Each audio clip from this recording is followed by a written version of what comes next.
नमस्कार दोस्तों, स्वागत है आपका आपके अपने चैनल कॉमर्स देव में। और आज हम जो टॉपिक स्टार्ट करने वाले हैं उसका नाम है शेयर एंड शेयर मार्केट के बारे में। व्हाट इज़ शेयर मार्केट क्या होता है, डीमैट अकाउंट क्या होता है, ट्रेडिंग अकाउंट क्या होता है, इन दोनों के बीच में डिफरेंसेस क्या होते हैं और इन सब के अलावा सेबी का क्या रोल है इन सब में, वो भी आज हम डिस्कस करेंगे। तो वन बाय वन हम शुरू करते हैं। सबसे पहले समझते हैं।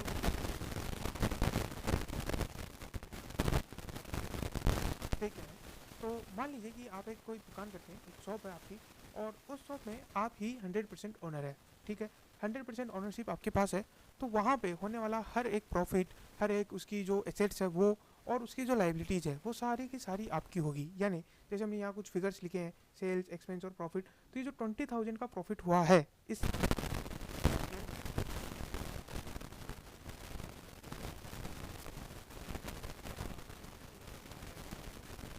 कौन बियर करेगा? जो इसका ओनर होता है। और कई बार जो एसेट है या जो लाइबिलिटीज़ है उनका भी ओनर जो है वो वो बंदा ही होगा जो इसको ओन करता है, 100% ओनर। उसको कहीं और कोई किसी और के साथ वो अपनी प्रॉफिट नहीं शेयर करेगा और नहीं कभी अपनी लाइबिलिटीज शेयर करेगा। अब बात करते हैं कि कई बार जो है बिजनेस को एक्सपेंड करने की जरूरत पड़ती है, यानी कि बिजनेस को हमें बढ़ाना पड़ता है।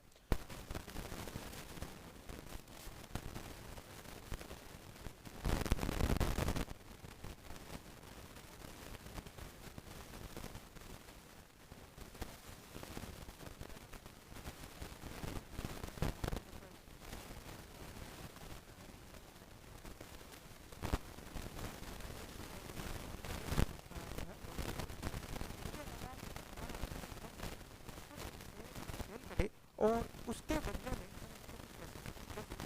हम उनको कहें कि मेरा एक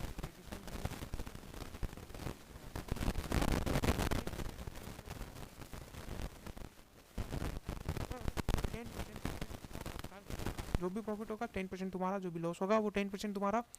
तो यहाँ पे जब हम 10% दे रहे हैं उसको, हमारी एसेट का 10% दे रहे हैं, हमारे प्रॉफिट का 10%,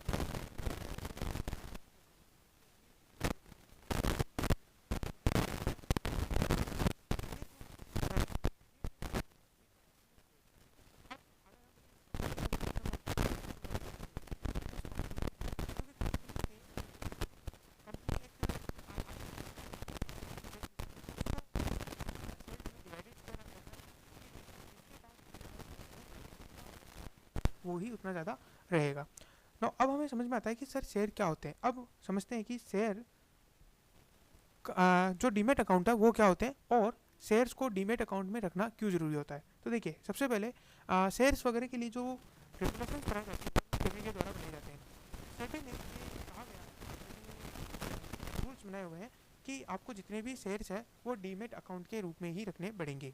अब सर ये डीमेट अकाउंट क्या होता है? जिस तरीके से एक बैंक अकाउंट होता है और जहाँ पे आप अपने सारे के सारे पैसे रखते हैं, जहाँ पे आप जैसे मान लीजिए आपके पास अगर एक 500 का नोट है, तो आप क्या करते हैं, आप जाते हैं बैंक अकाउंट में, बैंक के पास जाते हैं और बोलते हैं कि मेरा एक अकाउंट ओपन करो और उस अकाउंट में आप 500 रुपये रख दो।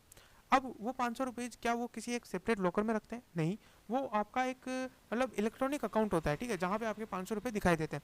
सिमिलरली डीमेट अकाउंट भी एक इलेक्ट्रॉनिक अकाउंट है जिसमें आपके किस किस कंपनी के आपने कितने शेयर खरीदे हुए हैं वो सारे के सारे शेयर्स वहाँ पे रखे हुए रहते हैं। आप उनको एक्सेस कर सकते हो, आप उन्हें देख सकते हो कि मेरे पास कौन सी कंपनी के कितने शेयर्स यहाँ पे रखे हुए हैं। अगर मैं इसे और सिंपली भाषा में समझाऊँ तो ये एक तरीके की डिजिटल लॉकर है, डिजिटल एक तिजोरी है जहाँ पे आप अपने शेयर्स रखते हो। अब चूंकि सभी कंपनियों के शेयर्स हमें जो है डीमेट फॉर्म में ही रखने पड़ते हैं, तो वहाँ पे इसीलिए ये बहुत ज़्यादा ज़रूरी हो गया है। अब इंडिया के अंदर जो डीमेट अकाउंट है वो केवल 2 कंपनियों के पास ही है जो ओपन कर सकती है। जैसे हमारे यहाँ पे इंडिया में कई सारे बैंक है, ठीक है, 13 तो PSU यानी कि पब्लिक सेक्टर वाले बैंक है, और कई सारे प्राइवेट बैंक भी है। तो उनमें से अब इसीलिए जो डीमेट है वो केवल 2 ही है, यानी कि डीमेट अकाउंट कौन ओपन कर सकता है? केवल 2 कंपनियां ओपन कर सकती है, एक है CDSL और एक है NSDL। इनके फुल फॉर्म में चाहूँगा कि आप मुझे कमेंट बॉक्स में बताओ। अब ये किस तरीके से ओपन करते हैं? जैसे बैंक के अंदर ब्रांचेज होती है, ठीक है, जिनको हम बैंक ब्रांचेज बोलते हैं, वहाँ पे आप जाते हो और अकाउंट खोलते हो। तो अब आप कभी भी जब आप डीमेट अकाउंट ओपन करवाना चाहोगे तो इनके ऑफिस तो नहीं जाओगे, इनका जो सेंट्रल ऑफिस, इनका जो हेड ऑफिस है दिल्ली मुंबई में, वहाँ पर तो आप जाकर के डीमेट अकाउंट नहीं ओपन कराओगे।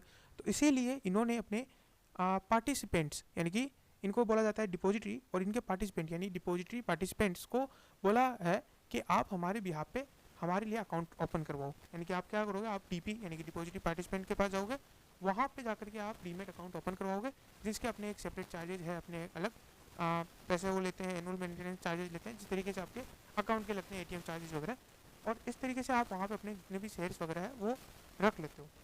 अब बात करते हैं स्टॉक मार्केट या शेयर मार्केट के बारे में कि वो क्या होता है। तो देखिए, सबसे पहले शेयर मार्केट को समझने से पहले हम समझते हैं मार्केट के बारे में कि मार्केट क्या होता है। तो मार्केट है कि एक ऐसा प्लेस जहाँ पे कुछ भी चीज़ें कुछ चीज़ें हम खरीदते और बेचते हैं, यानी कि हम जाते हैं वहाँ पे खरीदते हैं, और कुछ ऐसे लोग जो जिनके पास वो एक्सेस है वो वहाँ आते हैं और बेचते हैं, या जिनको उनकी ज़रूरत नहीं है वो वहाँ आते हैं और बेचते हैं, ठीक है। सिमिलरली शेयर मार्केट या स्टॉक मार्केट क्या होता है, जहाँ पे शेयर्स को खरीदा और बेचा जाता है, ठीक है। अब यहाँ पे वापस से सेबी ने रेगुलेशन बनाए हुए हैं क्या, कि जो शेयर्स का खरीदना और बेचना है दोनों काम, ठीक है। यहाँ पे तो अपन क्या कर रहे थे, एक जना बेचता था और दूसरा जना खरीदता था मार्केट के अंदर, लेकिन शेयर मार्केट में ये जो खरीदने और बेचने का काम है ये केवल और केवल ब्रोकर ही कर सकते हैं।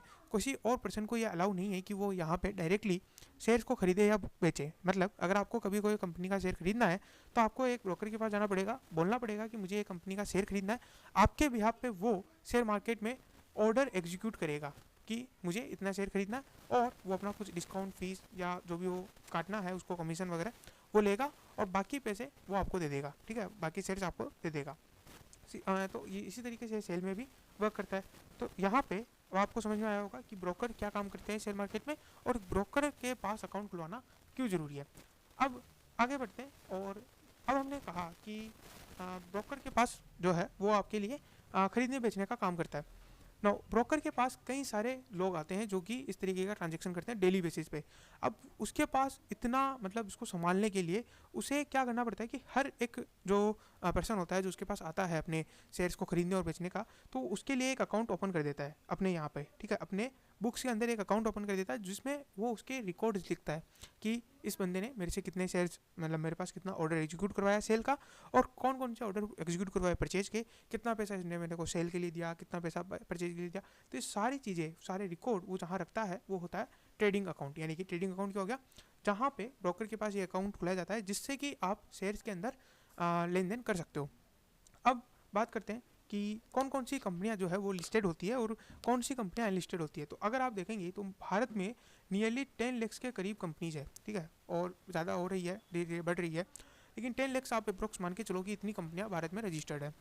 इन कंपनियों में से अगर आप देखोगे तो बहुत ही कम, यानी कि केवल 5,000 कंपनियां ही लिस्टेड है, यानी कि जिनके शेयर्स आप जाकर के स्टॉक मार्केट में खरीद और बेच सकते हो। बाकी कंपनियों का क्या, वो अनलिस्टेड है, वो लिस्टेड नहीं है। तो सर उनके शेयर्स कैसे होते हैं और किन किन कंपनियों को लिस्ट करवाना जरूरी होता है, तो चलिए समझते हैं। देखिए, कंपनीज को 2 पार्ट में मेनली डिवाइड किया गया है, एक है प्राइवेट कंपनी और एक है पब्लिक कंपनी। अब समझते हैं इन दोनों में डिफरेंस क्या है। तो प्राइवेट कंपनी वो कंपनी यानी कि एक छोटी कंपनी जिनका ज़्यादा बड़ा वो नहीं है, और बहुत एक लिमिटेड जो है वो कर रही है, बिजनेस कर रही है। लिमिटेड का मतलब ये नहीं कि कोई 5-7 करोड़ का, लिमिटेड का मतलब है कम से कम 100-200-500 करोड़ तक भी चल जाता है। और ये जो कंपनी है ये कोई जो छोटा मोटा ग्रुप है, जैसे फैमिली जो मेंबर्स है उनके द्वारा ओन किया जाता है, इसीलिए इन कंपनियों में केवल और केवल 200 ही मेंबर हो सकते हैं। मैक्सिमम जो नंबर हो सकते हैं शेयर होल्डर्स जो हो सकते हैं वो 200 हो सकते हैं। मैक्सिमम शेयर होल्डर्स कितने हो सकते हैं, मैक्सिमम शेयर्स तो कितने भी हो सकते हैं, ठीक है, मैक्सिमम शेयर होल्डर कितने हो सकते हैं, ठीक, वो हो सकते हैं 200, यानी कि 200 लोग कंपनी को ऑन कर सकते हैं मैक्सिमम। ये पहले 50 था, 2013 में अमेंडमेंट आया था, है ना, कंपनी एक्ट 2013, उसके बाद ये 200 किया गया। नाउ पब्लिक कंपनी की हम बात करते हैं। पब्लिक कंपनी होती है प्राइवेट कंपनी से थोड़ी सी बड़ी, यहाँ पे आप मैक्सिमम शेयर होल्डर्स कितने भी रख सकते हो, इस पर कोई लिमिट नहीं है। अब लेकिन यहाँ पे एक और चीज़ आती है कि अगर आपको अपने शेयर्स ट्रेडिंग करवाने हैं, यानी अगर आपको उसको फ्रीली अवेलेबल करवाना है आम जनता के लिए, तो फिर आपको लिस्टेड होना पड़ेगा।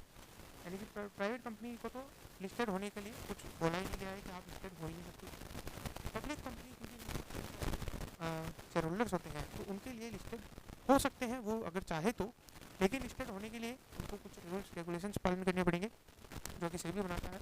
और उसके अलावा अब लिस्टेड होने के फ़ायदे क्या है ये समझ लेते हैं कि कोई भी पब्लिक कंपनी कब चाहेगी कि मैं अपने आप को लिस्टेड करवाऊँ।